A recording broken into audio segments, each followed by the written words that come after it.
Jealous, aren't you? Oh my goodness. You guys, it's so good to see your eyes. And here's what I'll tell you too.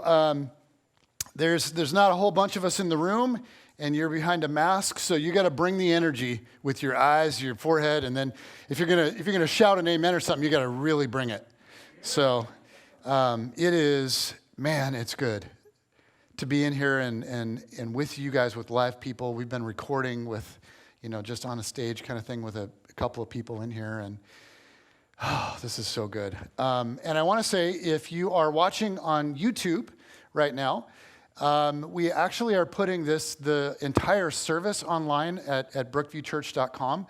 So if you get to this within a week of it happening, it will be available for you, the whole service in its entirety with worship and the whole experience at brookviewchurch.com. So if you're wanting that, get out of YouTube, go to brookviewchurch.com. If it's past a week or you're not interested in that, keep watching. This is going to be good. So here we go. For the last 4 months through this entire COVID season, we have been making our way through what? The Sermon on the Mount. And today, you guys, we come to the very, very end. So as we start up again with live services, we're actually going to end and finish this series. Now, as I've taught through Jesus' words on the hillside that day and just spent time studying them and reflecting on them, my mind has just been blown again and again. And these words, his words, have resonated deeply in me. And I think that what he says in Matthew chapters 5-7 is absolutely beautiful. It is his manifesto on a totally new way to be human. And today we come to the very end of his teaching on the hillside that day. And Jesus concludes his talk with 3 warnings. So if you watched last week, we saw the first 2. And the first one was choose the narrow road, okay, not the wide road. And then number 2 was watch out for false prophets. In other words, choose very carefully who you let instruct you about life, and how relevant is that right now. So today we're going to look at his third and final warning. Here we go. Therefore, everyone who hears these words of mine and puts them into practice is like a wise man who built his house on the rock. The rain came down, the streams rose, and the winds blew and beat against that house, yet it did not fall because it had its foundation on the rock. But everyone who hears these words of mine and does not put them into practice is like a foolish man who built his house on sand. The rain came down, the streams rose, the winds blew and beat against that house, and it fell with a great crash. When Jesus had finished saying these things, the crowds were amazed at his teaching because he taught as one who had authority and not as their teachers of the law. This is an extraordinary way to end a sermon, and as we go along, I'll show you why. And before we work through it today, I want to say that I am indebted to a pastor named John Mark Comer, who pastors a church in Portland, for his brilliant insights into how this passage meets our culture. And so today, to begin, let's think for a second about how much the world has changed from the time of Jesus to today. And I want to start by giving you 3 ideas about the modern world. 3 ideas from 3 key thinkers over the last few decades. First, we have a guy named Buckminster Fuller. Okay, Buckminster Fuller. He started as an architect, and he invented the geodesic dome. Have any of you been to Disney World? Oh, come on. Okay, yeah, there we go. So he went on to become a futurist, not just an architect, but a futurist and a systems theorist. And in his book, Critical Path, he came up with what he called the knowledge doubling curve. He estimated that from the year of Jesus' birth, it took 1,500 years for the cumulative knowledge in all of human civilization to double, 1,500 years. From there, it only took 250 years for it to double again. From there, it doubled about every 100 years up to World War II. And after that, it doubled every 25 years until the 1990s, where it doubled every 12 to 13 months. And now, most estimates, depending on which strategist you read, say that it now doubles every 12 to 13 hours. Okay, now think about how stinking crazy that is. If you were born the same year as Jesus, it would take 1,500 years for everything there is to know to double. If you were born at 6 a.m. this morning, it would have doubled by the end of dinner. Okay, so thought number one, I think we're aware of this. Thought number one, we have more information than ever before. Okay, we have more information than ever before. For good reason, ours is called the information age. Okay, secondly, Thomas Friedman, a journalist for the New York Times, in his best-selling book, Thank You for Being Late, he writes about what he calls the age of acceleration. The age of acceleration. And this is his term for the modern world in which we live. The idea is that everything in our world has sped up to this breakneck speed, and that technology is increasing faster than the human capacity to adapt. So as human beings, we simply cannot keep up with the pace of change. And this has created an age of anxiety, where now at least a low level of anxiety is the new normal. Do any of you feel it?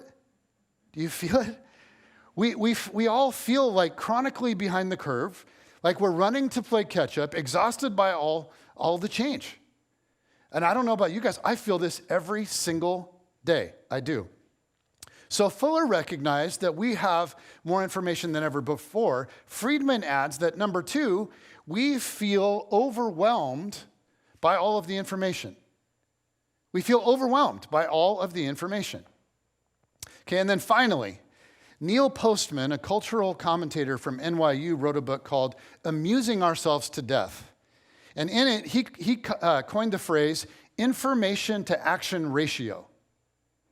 So how much of the information coming at us do we actually put into action in some way? How much information coming at us do we actually act upon? And he writes this about our modern age. He says, the tie between information and action has been severed.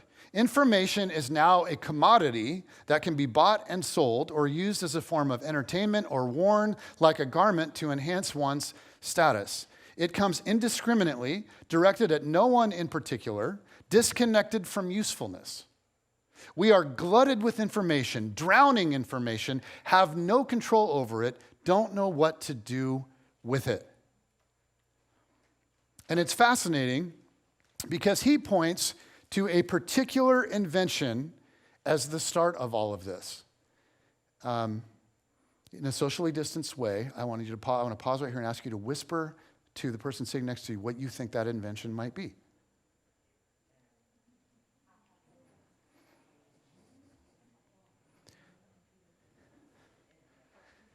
He points to a particular invention as the start of all this, and here's the thing. It is not what most of us would think. Maybe some of you did, and I'll be very surprised.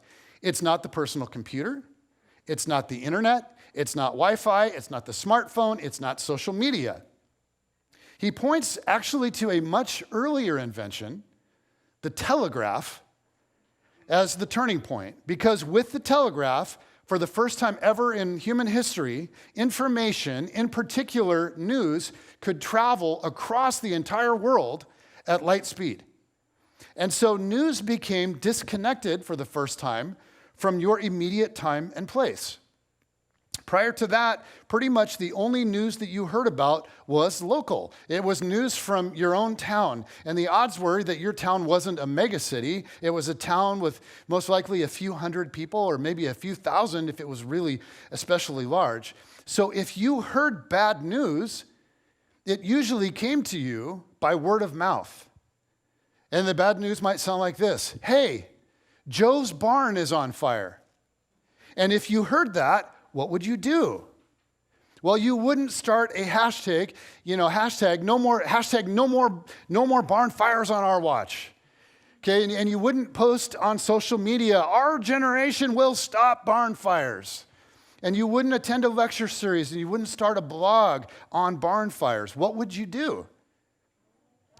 You'd grab a bucket and you would run to Joe's house to put out Joe's fire. And the point is, you could do something about almost every kind of news that you heard. Now today, we hear all kinds of news from all over our world, and often, sadly, we have zero ability to do anything about it. So Postman says that what that creates in the human psyche is this: a new human state where we're used to hearing all kinds of information, could be news or self-help or psychology or science, whatever, but we hear information and we can even be moved by it. I mean, really stirred by it, but then often we do absolutely nothing about it. And Postman says that we have now become a society with a dangerously low information to action ratio. This is the new normal. So let me recap the three ideas. We have more information than ever before. We all feel overwhelmed by all of this information. And we're used to hearing information and then doing absolutely nothing about it. But for Jesus, if you want to apprentice under him, if you want to experience what he called the kingdom of the heavens, the reality of what God is up to on earth right now, then you cannot have a low information to action ratio. So let's work our way through his words. He ends his sermon saying, therefore, meaning in light of all that I've said, okay, if you're a pastor and you're studying in Bible school, they tell you whenever you see a therefore, you're supposed to ask, what's it there for? So, yeah, because it's connecting ideas, right? So, therefore, meaning in light of all that I've just said, everyone who hears these words of mine, and by these words of mine, he means the Sermon on the Mount, okay, this lecture that I just gave. Now, the Sermon on the Mount does not contain everything that Jesus said, but when it comes to the teaching of Jesus, it is by far the most complete collection of his thoughts all in one place. If you want to know how to live the way of Jesus, if you want to know how to participate in what God is doing on earth, this is the foundation of Jesus' vision for human flourishing. So Jesus says, therefore, everyone who hears these words of mine and puts them into practice, so the goal is to put them into practice, to act on them, to live them, to obey them, to build your life upon them. And you and I think we need to get our minds around what Jesus is saying. He's saying, okay, it's not enough to just hear all that he says, to know all the words of his sermon, even if you memorize them, or to take notes and have really deep thoughts about them. All of that is good, but that in itself is not enough. At the end of all of that, you and I actually need to go out and do it. We need to live it. We need to act on it. So here's what he's saying. If you and I want to apprentice under Jesus, if we're serious about beginning to live into his vision for human thriving, then we cannot treat his words the way that we do all the other words coming at us all day, every day. We cannot respond to his words with a low information to action ratio. Now, to drive his point home, he tells a parable about life in the kingdom. He describes for us how life actually works. He names reality. And so he says, therefore, everyone who hears these words of mine and puts them into practice is like, and here comes the parable, the person is like a wise man who built his house on the rock. The rain came down, the streams rose, and the winds blew and beat against that house, yet it did not fall because it had its foundation on the rock. But everyone who hears these words of mine and does not put them into practice is like a foolish man who built his house on sand. The rain came down, the streams rose, the winds blew and beat against that house, and it fell with a great crash. Now, many of you, unlike me, grew up in the church. And for years, this passage has been taught to children with cute little songs. Some of you might have a nice, cute little song in your head right now. But I want to say this. This is not a cute little teaching. So please, if that's you, break out of that in this moment and let Jesus arrest your heart. This is not a cute Sunday school flannel graph story. This is a stark, profound, dire warning. It's a parable about two home builders. Sometimes we want to make it about a good person and a bad person. It's not about a good person and a bad person. The comparison is not good versus bad. It's wise versus foolish. One home builder is wise, the other is foolish. Now, the word translated wise can also be translated smart or intelligent or thoughtful or enlightened. The word translated foolish can also be translated stupid or unintelligent or not thoughtful or unenlightened. And the parable centers around two home builders. And in this metaphor, your house is your life. In Jesus' day, a home was even more important than in our day. And let me highlight three significant differences. First, most homes were not single family. Okay, they were multi-generational. So a lot of people were counting on this to be shelter and to be a safe place. Second, they were rarely bought and sold. Most land was ancestral, and so you lived on family property. Third, you ran your business out of your home, and some of you can relate to that right now. But it was for them farming, fishing, shepherding, whatever. So your house came to symbolize like your whole way of life. And here, or as you know, your life as a whole. And here, Jesus says a wise person builds their life on the foundation of his words by practicing his teaching as laid out in the Sermon on the Mount. The foolish person, in contrast, may or may not like Jesus' words. Foolish person may love Jesus' words, may really like them, his teachings, but walks away from them and then doesn't do anything about them. Now, notice that Jesus doesn't say why. It doesn't say why they don't do anything about them. Maybe they're really busy. Maybe they're like super busy, or maybe they're tired, or maybe they're worn out, or maybe they just prefer other teachings, other teachers. Maybe they prefer a different rabbi and a different rabbi's way to the way of Rabbi Jesus. Jesus doesn't say. And that is brilliant, because there are all kinds of reasons that people hear his words and then walk away and don't put them into practice. So he lets you and I find ourselves in the story. We have to look and we go, okay, in this parable, in this story, which home builder am I? And here's the disturbing thing about Jesus' story. In the short term, you can't tell the difference between the houses. In the short term, you can't tell the difference. From a distance, both houses look pretty much the same. They're decorated well, and they look quite nice, actually. And in this, Jesus is making a brilliant point. In the short term, looking at two lives, they might look very similar. In the short term. Two people might have the same job. They might work at Microsoft or Boeing, or they might be teachers, or they might work at Google or whatever. They might work out at the same gym, or these days, they might have the same home workout. They might eat at the same places. They might like the same foods and the same drinks. They might have similar looking houses. They might both have a dog. From a distance, the two lives might look really, really similar. I mean, you can hardly tell them apart until the flood comes. And Jesus is saying in the short term, they might look a lot alike, but everything gets exposed when the flood comes. Can I just say it's ironic that the skies just opened up? Okay, if you were drifting off, the Holy Spirit is speaking to you. Everything gets exposed when we face a flood of hardship. What is a flood? It's a flood, it's a hardship. It's a terrible or sudden diagnosis. It's a tragedy. It's the loss of a loved one. It's unemployment. It's the death of a dream. It's bad news. It's some kind of catastrophe, some kind of flood in your life.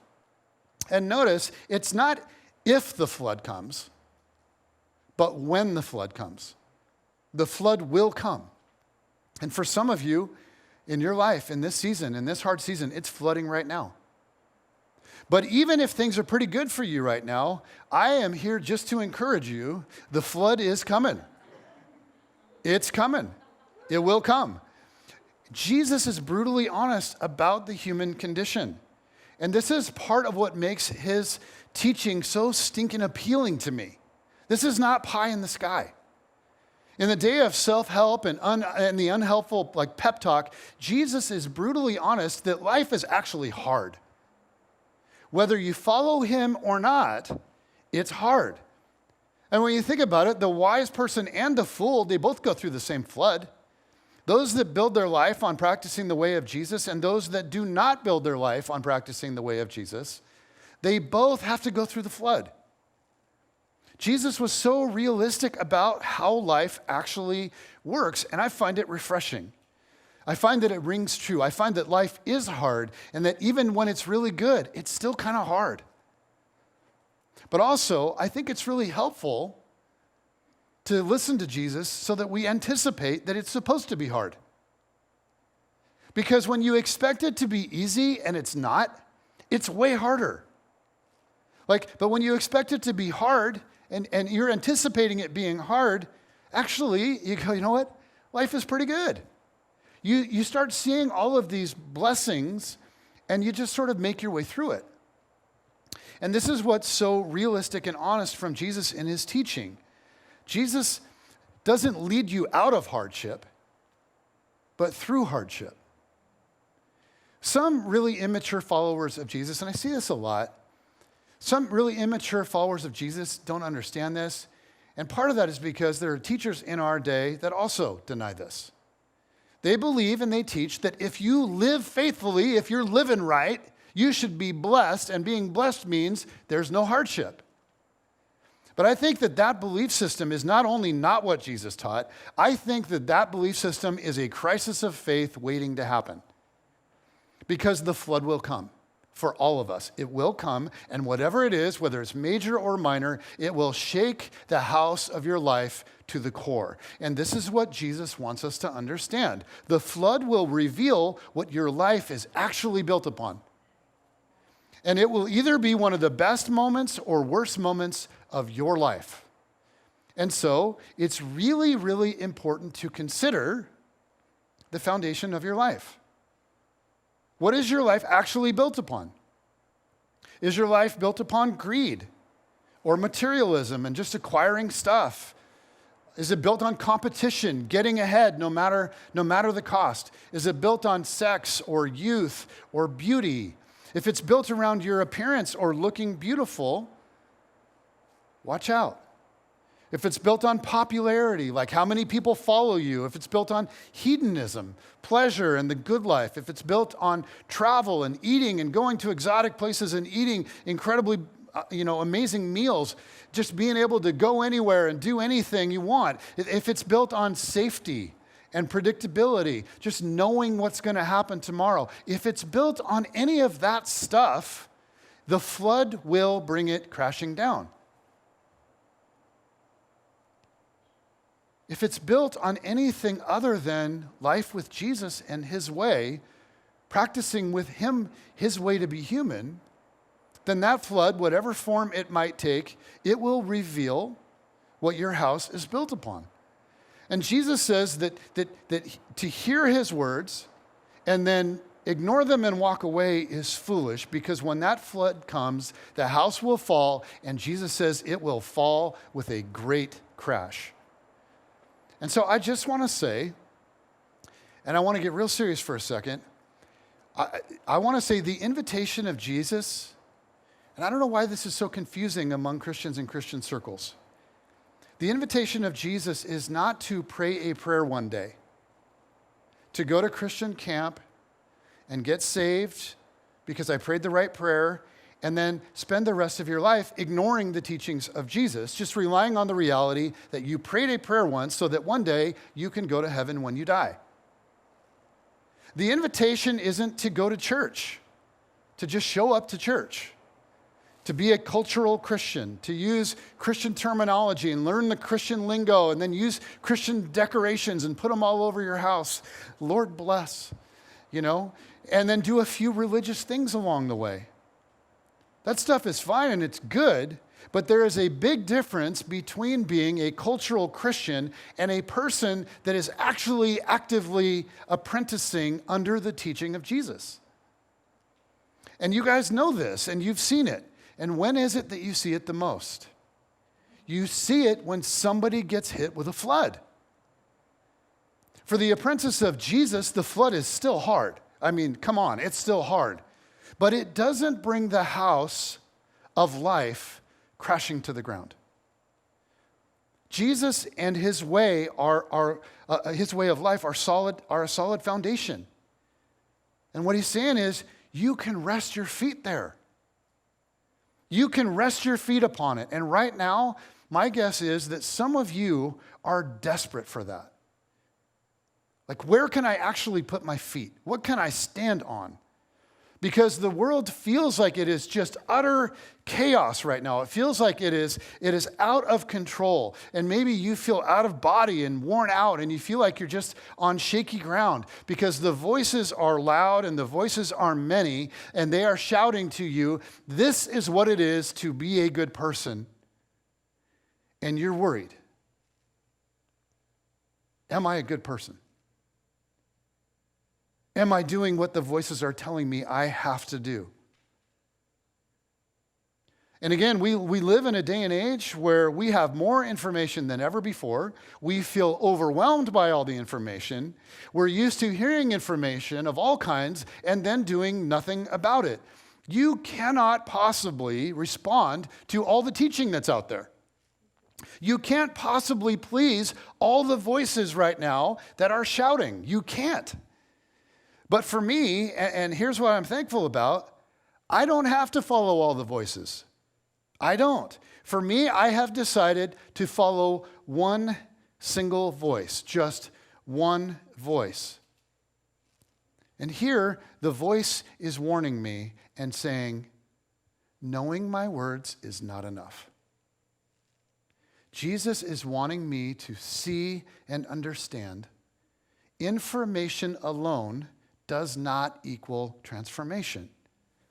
What Jesus is teaching here is so much more than an ideology, a set of ideas that you mentally ascribe to. It's more than a set of beliefs that you could affirm if someone were to ask you, or boxes you could check on a piece of paper. It's a way of life, and it affects how you and I do everything. It can and should be applied everywhere at all times. It's so much more than religious activities or beliefs or the kinds of things that produce cultural Christians. Jesus is looking for, he's calling for, he's inviting us to become apprentices. People who learn his way and live it. Now, please don't misunderstand me. Okay, I am not saying that Jesus is saying, unless you hear these words one time, and immediately experience total life transformation and live them perfectly, you are not a real follower. Jesus paints a picture for us that is beautiful. It's breathtaking. But it's also incredibly hard.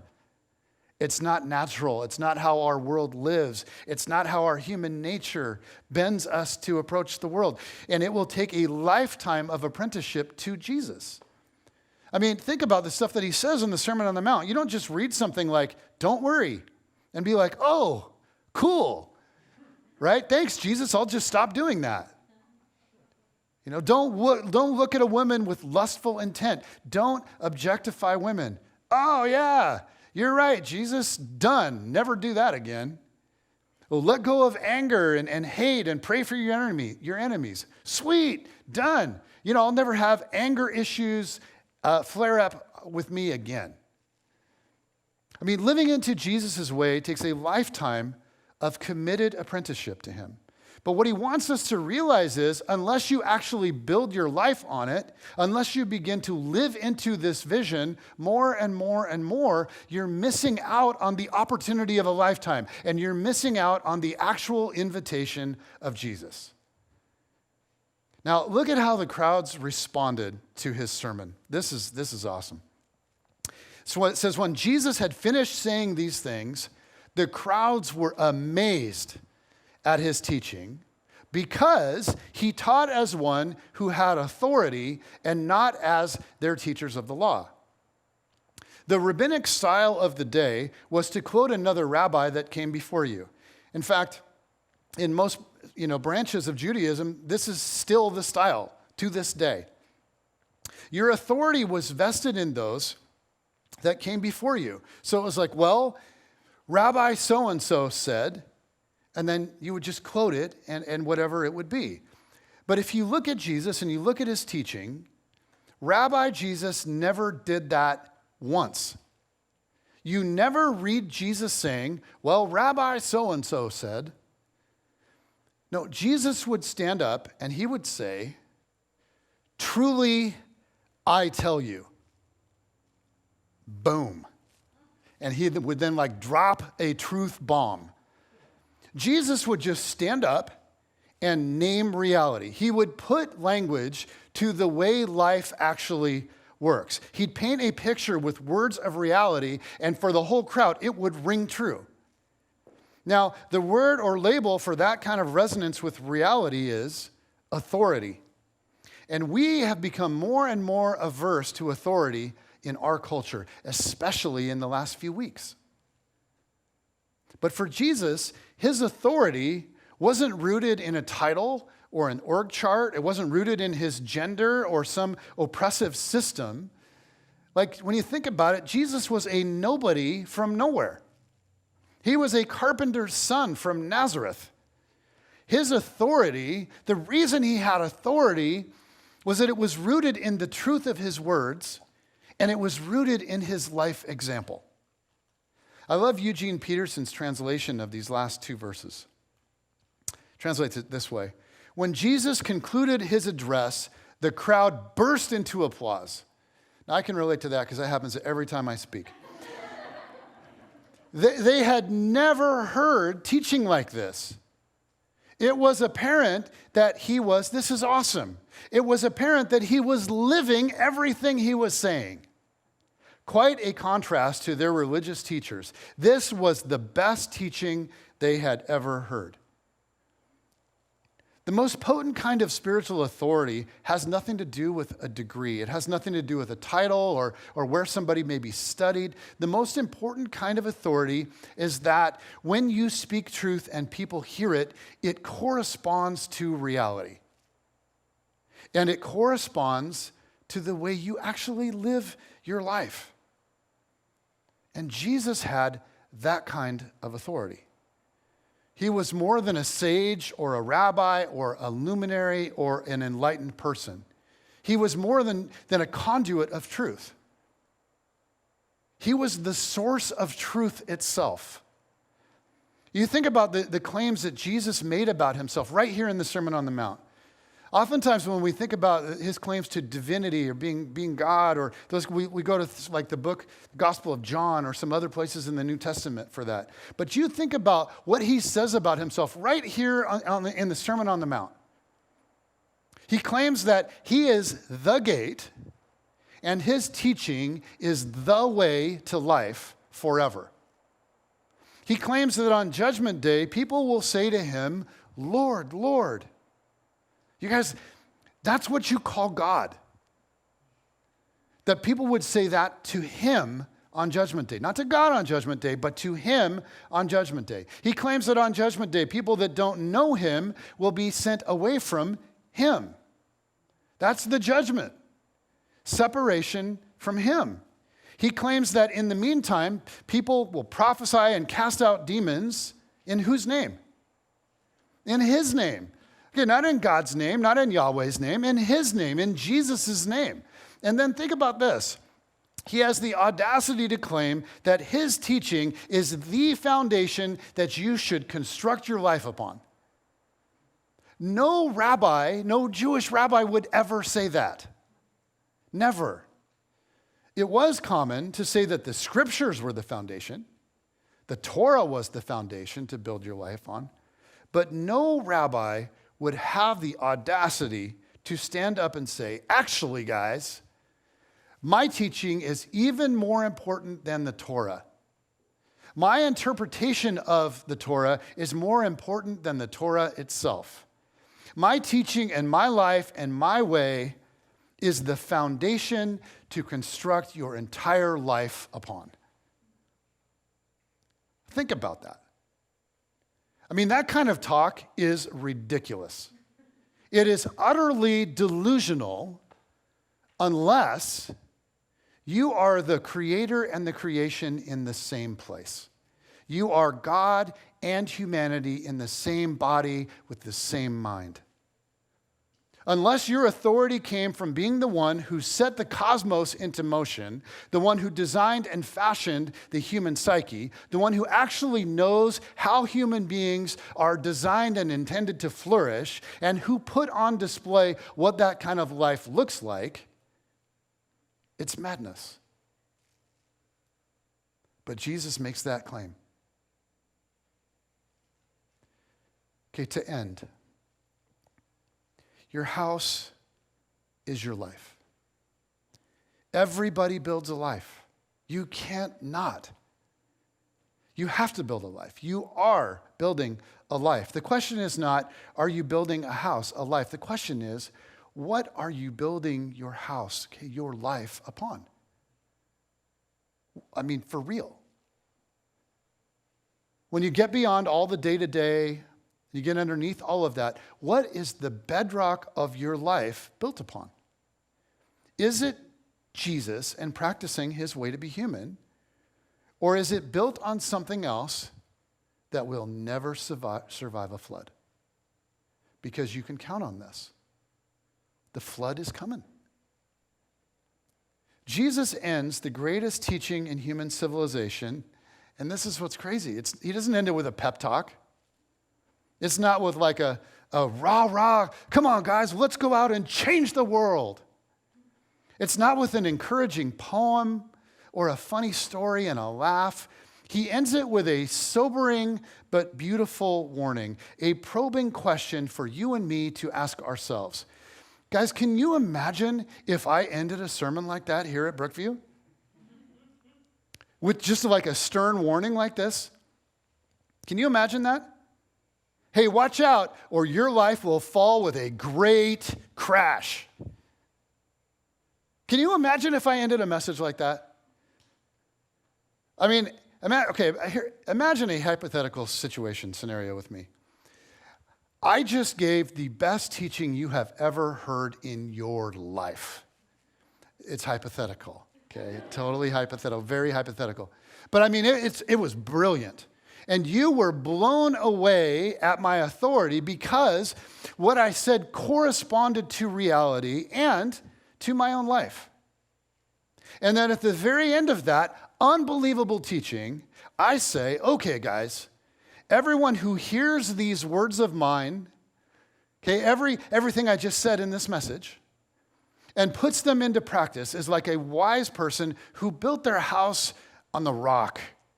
The rain came down, the streams rose, and the winds blew and beat against that house. Like you faced the worst hardship of your life, and yet you were fine. In fact, you were more than fine. It revealed the best part of who you are. But everyone who hears these words of mine and does not put them into practice is like a foolish man who built his house on the sand. The rain came down, the streams rose, and the winds blew and beat against that house, and it fell with a great crash.